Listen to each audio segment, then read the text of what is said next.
Welcome गोल achievers. मैं हूं सचिन साव। इस वीडियो में हम लोग बात करेंगे ओशियन करंट के बारे में। तो सबसे पहले हम लोग देखते हैं कि ओशियन करंट है क्या। Ocean currents and ocean current is a continuous directed movement of sea water generated by a number of forces applied on water including wind, the Coriolis effect, breaking waves, cabling and temperature and differences। तो इस तरह से हम लोग देखते हैं कि ocean current क्या है और इसके लिए कौन कौन से बल जो है, फोर्सेस जो है ओशियन करंट पे लगता है। हम लोग जानते हैं कि ओशियन करंट को अलग अलग नामों से, चाहे या ओशियन करंट हो, स्ट्रीम्स हो या फिर हम लोग ड्रिफ्ट हो, इन नामों से हम लोग ओशियन करंट को जानते हैं।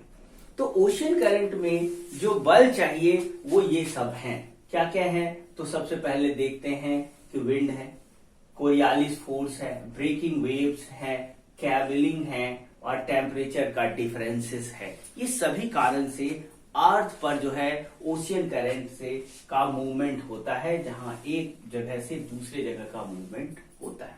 ओशियन करंट जो है मुख्य रूप से दो तरह का जानते हैं। एक को कोल्ड करंट, दूसरे को हॉट करंट के नाम से हम लोग जानते हैं। तो जितने भी हॉट करंट हैं, इसका मतलब वो बहुत गर्म है ऐसा कुछ भी नहीं है, या बहुत ठंडा है ऐसा भी कुछ नहीं है। या यूं कहें कि अर्थ पर सब कुछ रिफरेंस के रूप में है। एक के संदर्भ में दूसरे की तुलना ही जो है गर्म और ठंडा दर्शाती है। ठीक है, तो सबसे पहले हम लोग देखते हैं कि जितने भी नॉर्थ पोल या साउथ पोल से जितने भी जलधाराएं हैं मध्य अक्षांश या इक्वेटोरियल एरिया की तरफ जाते हैं, ये सब के सब ठंडी जलधाराएं कहलाती हैं।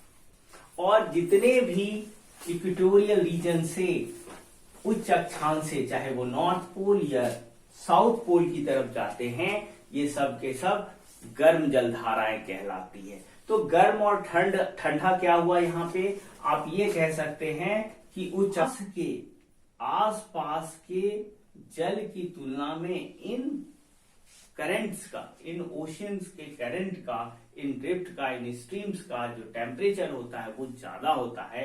इसलिए इसको कोल्ड करंट या हॉट करंट के नाम से हम लोग जानते हैं। तो इसका मतलब साफ है कि केवल रेफरेंस के लिए हम लोग इसको ओशियन करंट को हॉट या कोल्ड करंट के नाम से हम लोग जानते हैं। जो बल चाहिए वो निश्चित रूप से कौन सा बल है?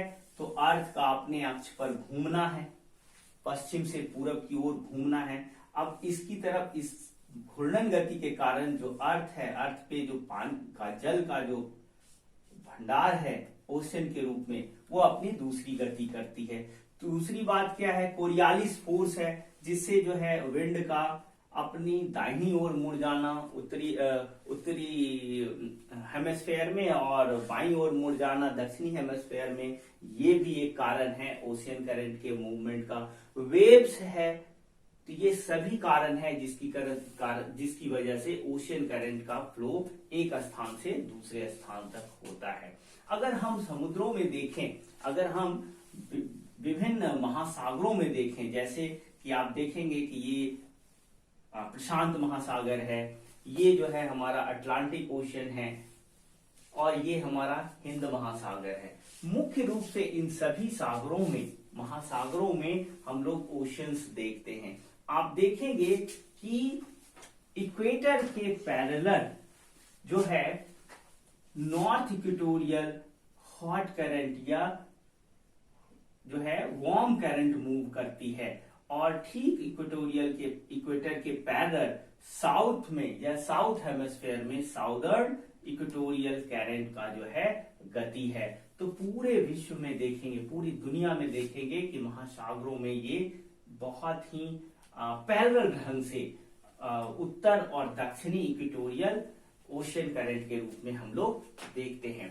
अगर हम लोग देखते हैं कि जो है पैसिफिक में उत्तरी अमेरिका के पश्चिमी छोर पर सबसे पहले देखते हैं कोल्ड करंट के रूप में, नॉर्थ पैसिफिक ड्रिफ्ट के रूप में हम लोग देखते हैं हॉट करंट। फिर देखते हैं कि ये यही हॉट करंट जब दक्षिण की ओर मुड़ जाता है, या यूं कहें कि उच्च अक्षांश से निम्न अक्षांश की तरफ जैसे ही मुड़ जाता है, ये कोल्ड करंट में बदल जाता है और इसका नाम हो जाता है कैलिफोर्निया करंट। फिर यही धारा जो है नॉर्थ इक्वेटोरियल जो है धारा के रूप में आगे की तरफ बढ़ जाती है, और यही पैसिफिक ओशन में जब ये आगे बढ़कर उत्तर की तरफ मूव कर जाता है तो आगे चल के ये क्यूरोशियो धारा के रूप में हम इसको जानते हैं। तो जो जापान के पूर्वी तट पर चलती है, जापान जो है हमारा 4 आइलैंड मुख्य रूप से है, होक्काइडो, शुकोकू, होन्शु और क्यूशु। ठीक है, ये सभी आइलैंड के पूर्वी तट पर जो है क्यूरोशियो जो है गर्म जलधाराएं चलती है, और ठीक उत्तर की तरफ से ओयोशियो जलधाराएं चलती है। इन जलधाराओं के मिलन स्थान पर ग्रैंड बैंक्स है, यूं कहें कि मत्स्य पालन के लिए उचित, या यूं कहें कि बहुत अच्छा एक कंडीशन बनता है, और इन्हीं जगहों पर जो है जापान जो है अपने मत्स्य उद्योग में विश्व में प्रसिद्ध है। ठीक है, अब हम लोग आते हैं अटलांटिक ओशन के करंट के बारे में। हम लोग देखते हैं कि साउथ इक्वेटोरियल करंट जो है दक्षिण की तरफ मुड़कर फिर साउथ अटलांटिक करंट के रूप में उत्तर की तरफ मुड़ जाता है, और इसी का नाम जो है अगर देखें तो ये पश्चिमी तट पर जो है विभिन्न जलधाराओं के रूप में जो है ये फिर से साउथ इक्वेटोरियल करंट में मूव कर जाता है। ठीक हम अटलांटिक ओशन के उत्तरी भाग में देखते हैं, या यूं कहें कि उत्तरी हेमिस्फीयर में देखते हैं, तो नॉर्थ इक्वेटोरियल करंट जो है पश्चिम की तरफ मुड़कर गल्फ स्ट्रीम के रूप में उत्तर की तरफ मुड़कर पूरे यूरोप तक चला जाता है, और ठीक इसके उत्तर की तरफ से लैब्राडोर की ठंडी जलधारा उत्तर से दक्षिण की तरफ आती है, और यही जलधारा जो गल्फ स्ट्रीम जो है यूरोप तक जाती है, यही आगे बढ़कर जो है दक्षिण की तरफ मुड़ जाती है, और ठीक यूरोप के पश्चिमी तट पर ये कैंडी जलधारा के रूप में हम लोग इसको जानते हैं। जब ये साउथ अटलांटिक ओशन जो है पूरब की तरफ बढ़ते बढ़ते अगुलहास जलधारा के रूप में हम लोग देखते हैं कि उसके आसपास उसके पैरेलल बहती है। अब हम लोग आते हैं हिंद महासागर। तो हिंद महासागर में ही साउथ इक्वेटोरियल जो है जलधारा है, जो दक्षिण की तरफ मोड़कर मेडागास्कर के पास अगुलहास जलधारा के रूप में हम लोग जानते हैं, और ये साउथ अटलांटिक से आगे बढ़ जाती है, या यूं कहें कि इंडियन ओशन के पार्ट में ये ऑस्ट्रेलिया के पश्चिमी तट से होते हुए पुनः जो है इंडोनेशिया महाद्वीप, इंडोनेशिया आइलैंड या इंडोनेशिया आर्किपेलागो से होते हुए साउथ इक्वेटोरियल ओशन करंट के रूप में ये पुनः उसमें शामिल हो जाती है। ठीक है, तो इस प्रकार हम लोग देखते हैं कि ओशन क्या है, ओशन करंट्स क्या है, और ओशन करंट की क्या वजह है, और कौन कौन सी ओशन करंट कौन कौन से महासागरों में, कौन कौन से ओशन में फ्लो करता है, और उसके फ्लो के क्या रीजन है। अगर ये वीडियो आपको अच्छा लगा तो आप इस वीडियो को शेयर करें, लाइक करें, और बेल बटन दबाना ना भूलें, ताकि ये नोटिफिकेशन आपको जल्द से जल्द मिल जाए। धन्यवाद, जय हिंद।